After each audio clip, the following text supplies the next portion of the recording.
أعوذ بالله من الشيطان الرجيم بسم الله الرحمن الرحيم سبح اسم ربك الأعلى الذي خلق فسوى والذي قدر فهدى والذي أخرج المرعى فجعله غثاء أحوى۔ اے نبی، اپنے رب برتر کے نام کی تسبیح کرو، جس نے پیدا کیا اور تناسب قائم کیا، جس نے تقدیر بنائی پھر راہ دکھائی، جس نے نباتات اگائیں پھر ان کو سیاہ کوڑا کرکٹ بنا دیا۔ تسبیح کرو لفظی ترجمہ ہوگا اپنے رب برتر کے نام کو پاک کرو۔ اس کے کئی مفہوم ہو سکتے ہیں اور وہ سبھی مراد ہیں۔ نمبر 1، اللہ تعالیٰ کو ان ناموں سے یاد کیا جائے جو اس کے لائق ہیں، اور ایسے نام اس کی ذات برتر کے لیے استعمال نہ کیے جائیں جو اپنے معنی اور مفہوم کے لحاظ سے اس کے لیے موزوں نہیں ہیں، یا جن میں اس کے لیے نقص یا گستاخی یا شرک کا کوئی پہلو نکلتا ہے، یا جن میں اس کی ذات یا صفات یا افعال کے بارے میں کوئی غلط عقیدہ پایا جاتا ہے۔ اس غرض کے لیے محفوظ ترین صورت یہ ہے کہ اللہ تعالیٰ کے لیے وہی نام استعمال کیے جائیں جو اس نے خود قرآن مجید میں بیان فرمائے ہیں، یا جو دوسری زبان میں ان کا صحیح ترجمہ ہوں۔ 2، اللہ کے لیے مخلوقات کے سے نام یا مخلوقات کے لیے اللہ کے ناموں جیسے نام استعمال نہ کیے جائیں، اور اگر کچھ صفاتی نام ایسے ہوں جو اللہ تعالیٰ کے لیے خاص نہیں ہیں بلکہ بندوں کے لیے بھی ان کا استعمال جائز ہے، مثلا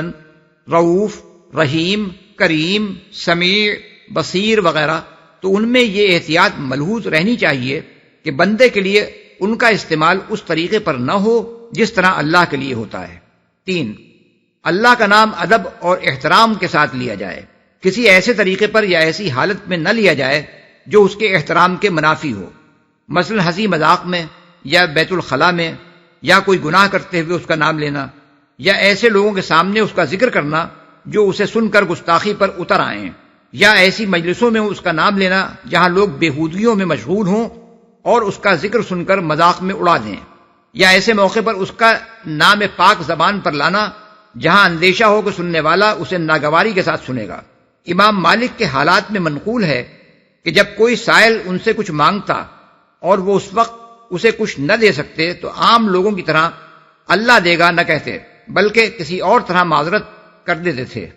لوگوں نے اس کا سبب پوچھا تو انہوں نے کہا کہ سائل کو جب کچھ نہ دیا جائے اور اسے معذرت کر دی جائے تو لامحالہ اسے ناگوار ہوتا ہے۔ ایسے موقع پر میں اللہ کا نام لینا مناسب نہیں سمجھتا کہ کوئی شخص اسے ناگواری کے ساتھ سنے۔ احادیث میں حضرت عقبہ بن عامر جوہنی سے منقول ہے کہ رسول اللہ صلی اللہ علیہ وسلم نے سجدے میں سبحان ربی الاعلیٰ پڑھنے کا حکم اسی آیت کی بنا پر دیا تھا، اور رکوع میں سبحان ربی العظیم پڑھنے کا جو طریقہ حضور صلی اللہ علیہ وسلم نے مقرر فرمایا تھا وہ سورہ واقعہ کی آخری آیت فسبح بسم ربک العظیم پر مبنی تھا۔ مسند احمد، ابو داؤد، ابن ماجہ، ابن حبان، حاکم، ابن المنذر۔ تناسب قائم کیا، یعنی زمین سے آسمانوں تک کائنات کی ہر چیز کو پیدا کیا، اور جو چیز بھی پیدا کی اسے بالکل راست اور درست بنایا، اس کا توازن اور تناسب ٹھیک ٹھیک قائم کیا،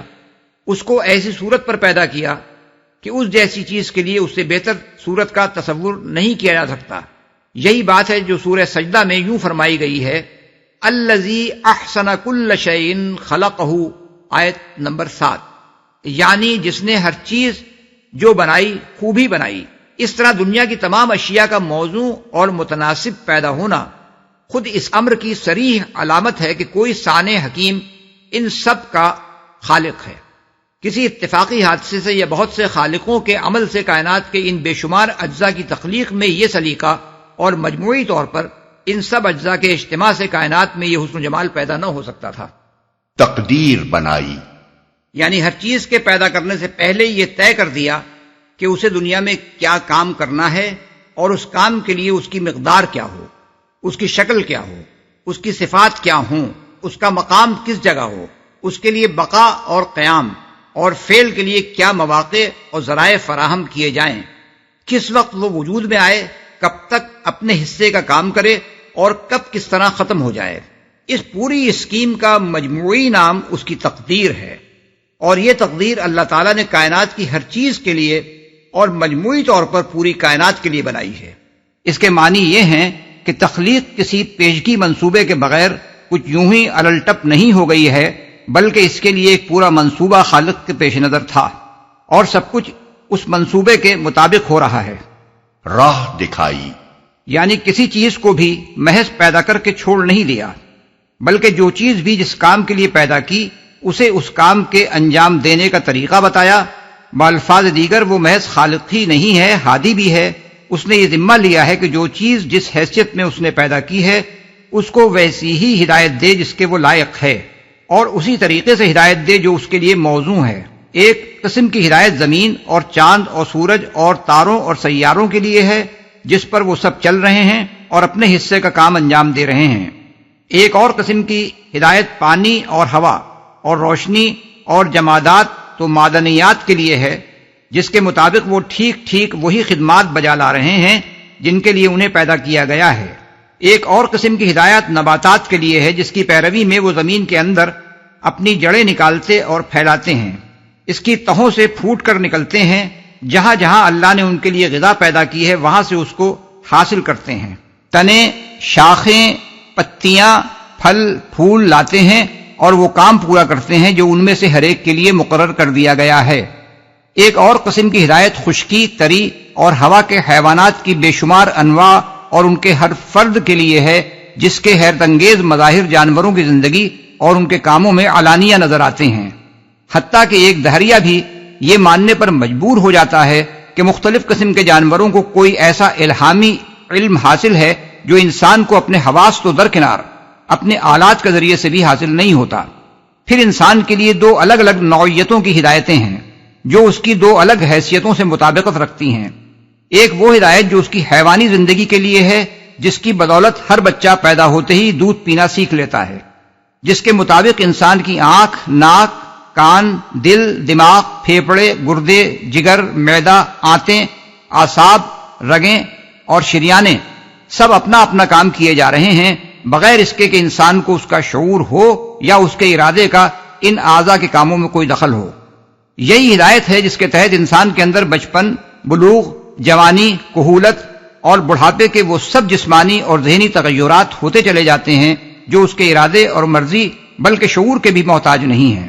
دوسری ہدایت انسان کی عقلی اور شعوری زندگی کے لیے ہے، جس کی نوعیت غیر شعوری زندگی کی ہدایت سے قطعاً مختلف ہے، کیونکہ اس شعبہ حیات میں انسان کی طرف ایک قسم کا اختیار منتقل کیا گیا ہے جس کے لیے ہدایت کا وہ طریقہ موزوں نہیں ہے جو بے اختیارانہ زندگی کے لیے موزوں ہے۔ انسان اس آخری قسم کی ہدایت سے منہ موڑنے کے لیے خواہ کتنی ہی حجت بازیاں کرے، لیکن یہ بات ماننے کے لائق نہیں ہے کہ جس خالق نے اس ساری کائنات میں ہر چیز کے لیے اس کی ساخت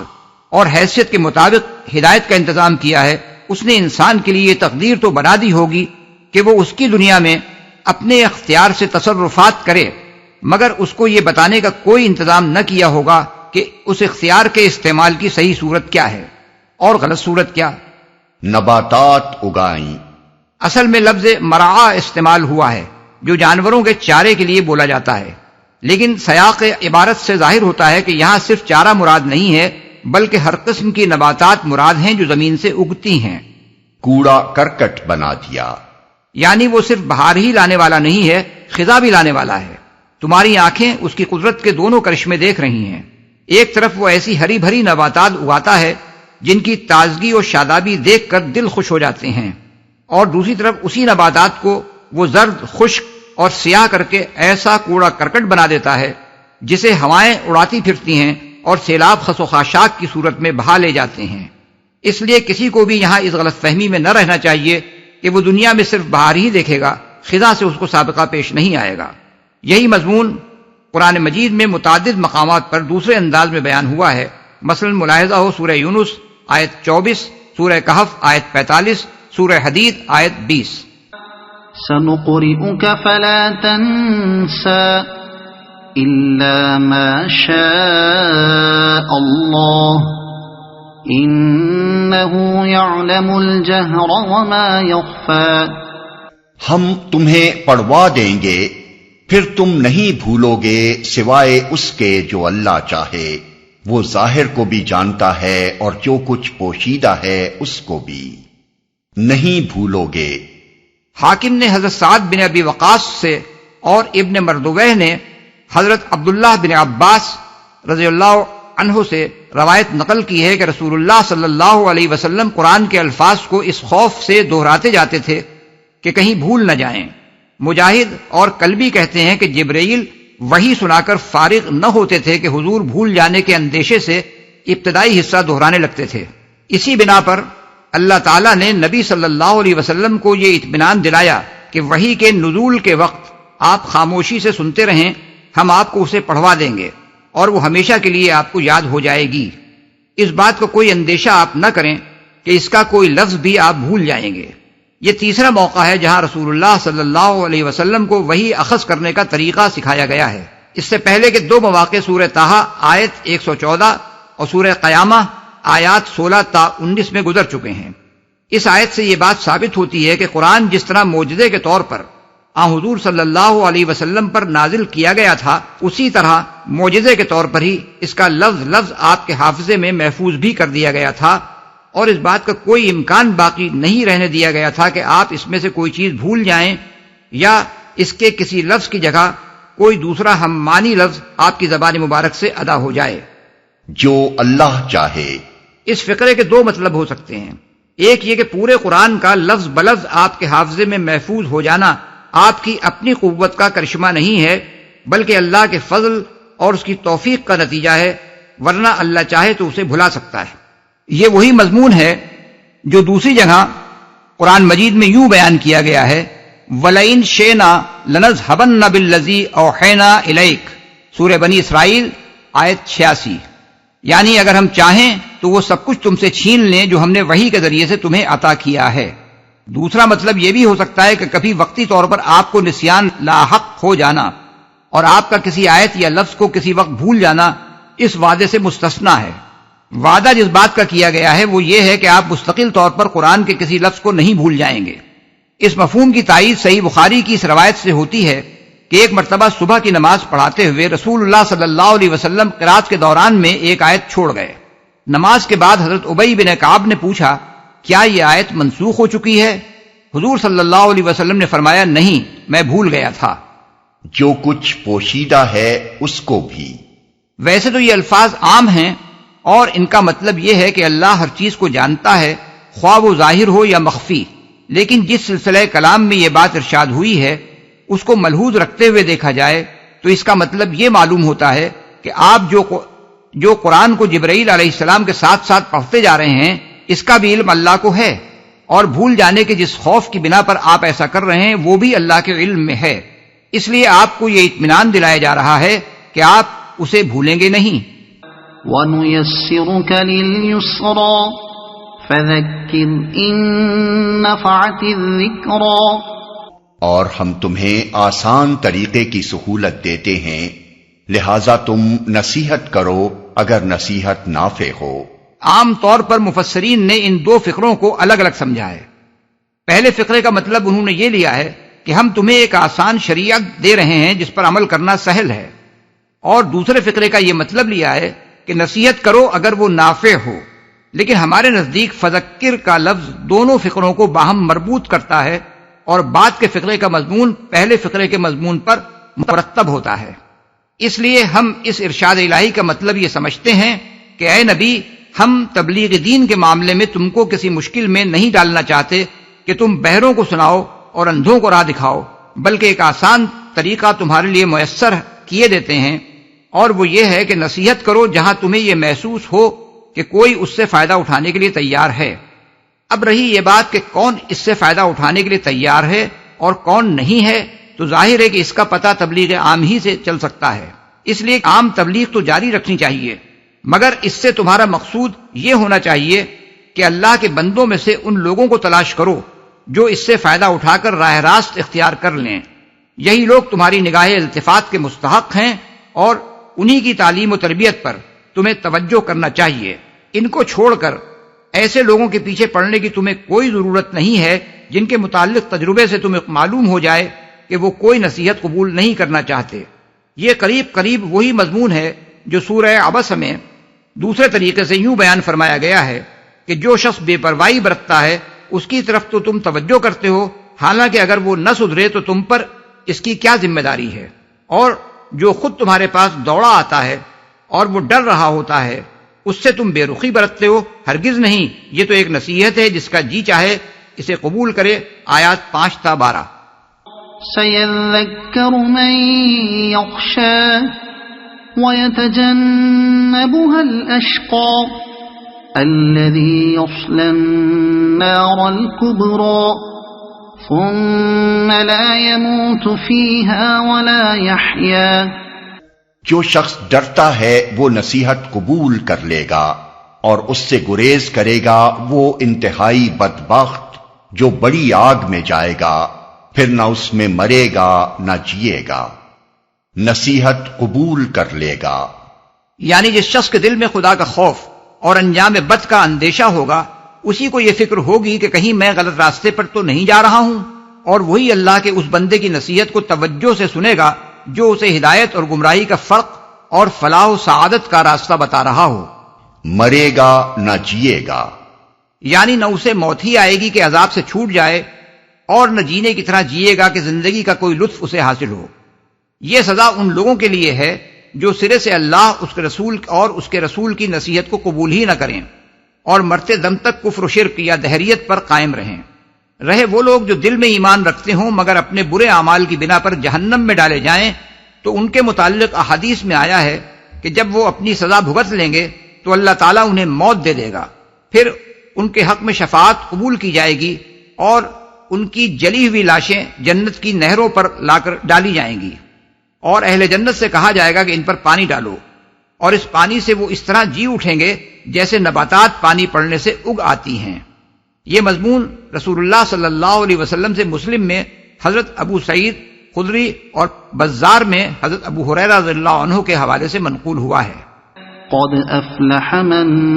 تزكى وذكر اسم ربه فصلى۔ فلاح پا گیا وہ جس نے پاکیزگی اختیار کی اور اپنے رب کا نام یاد کیا پھر نماز پڑھی۔ پاکیزگی اختیار کی، پاکیزگی سے مراد ہے کفر و شرک چھوڑ کر ایمان لانا، برے اخلاق چھوڑ کر اچھے اخلاق اختیار کرنا، اور برے اعمال چھوڑ کر نیک اعمال کرنا۔ فلاح سے مراد دنیاوی خوشحالی نہیں ہے بلکہ حقیقی کامیابی ہے، خواہ دنیا کی خوشحالی اس کے ساتھ میسر ہو یا نہ ہو۔ رب کا نام یاد کیا، یاد سے مراد دل میں بھی اللہ کو یاد کرنا ہے اور زبان سے بھی اس کا ذکر کرنا ہے، دونوں چیزیں ذکر الہی کی تعریف میں آتی ہیں۔ نماز پڑھی، یعنی صرف یاد کر کے رہ نہیں گیا بلکہ نماز کی پابندی اختیار کر کے اس نے ثابت کر دیا کہ جس خدا کو وہ اپنا خدا مان رہا ہے اس کی اطاعت کے لیے وہ عملاً تیار ہے اور اس کو ہمیشہ یاد کرتے رہنے کا اہتمام کر رہا ہے۔ اس آیت میں علی ترتیب دو باتوں کا ذکر کیا گیا ہے، پہلے اللہ کو یاد کرنا، پھر نماز پڑھنا۔ اسی کے مطابق یہ طریقہ مقرر کیا گیا ہے کہ اللہ اکبر کہہ کر نماز کی ابتدا کی جائے۔ یہ من جملہ ان شواہد کے ہے جن سے معلوم ہوتا ہے کہ نماز کا جو طریقہ رسول اللہ صلی اللہ علیہ وسلم نے بتایا ہے اس کے تمام اجزاء قرآنی اشارات پر مبنی ہیں، مگر اللہ کے رسول کے سوا ان اشارات کو جمع کر کے کوئی شخص بھی نماز کی یہ حید ترتیب نہیں دے سکتا تھا۔ بل تؤثرون الحياة الدنيا والآخرة خير وأبقى إن هذا لفي الصحف الأولى صحف إبراهيم وموسى۔ مگر تم لوگ دنیا کی زندگی کو ترجیح دیتے ہو، حالانکہ آخرت بہتر ہے اور باقی رہنے والی ہے۔ یہی بات پہلے آئے ہوئے صحیفوں میں بھی کہی گئی تھی، ابراہیم اور موسیٰ کے صحیفوں میں۔ دنیا کی زندگی کو ترجیح دیتے ہو، یعنی تم لوگوں کی ساری فکر بس دنیا اور اس کی راحت و آسائش اور اس کے فائدوں اور لذتوں کے لیے ہے۔ یہاں جو کچھ حاصل ہو جائے تم سمجھتے ہو کہ بس وہی اصل فائدہ ہے جو تمہیں حاصل ہو گیا، اور یہاں جس چیز سے محروم رہے تمہارا خیال ہے کہ بس وہی اصل نقصان ہے جو تمہیں پہنچ گیا۔ باقی رہنے والی ہے، یعنی آخرت دو حیثیتوں سے دنیا کے مقابلے میں قابل ترجیح ہے. ایک یہ کہ اس کی راحتیں اور لذتیں دنیا کی تمام نعمتوں سے بڑھ کر ہیں، اور دوسرے یہ کہ دنیا فانی ہے اور آخرت باقی. ابراہیم اور موسیٰ کے صحیفوں میں یہ دوسرا مقام ہے جہاں قرآن میں حضرت ابراہیم اور حضرت موسیٰ علیہ السلام کے صحیفوں کی تعلیم کا حوالہ دیا گیا ہے. اس سے پہلے سورہ نجم رکوع 3 میں ایک حوالہ گزر چکا ہے.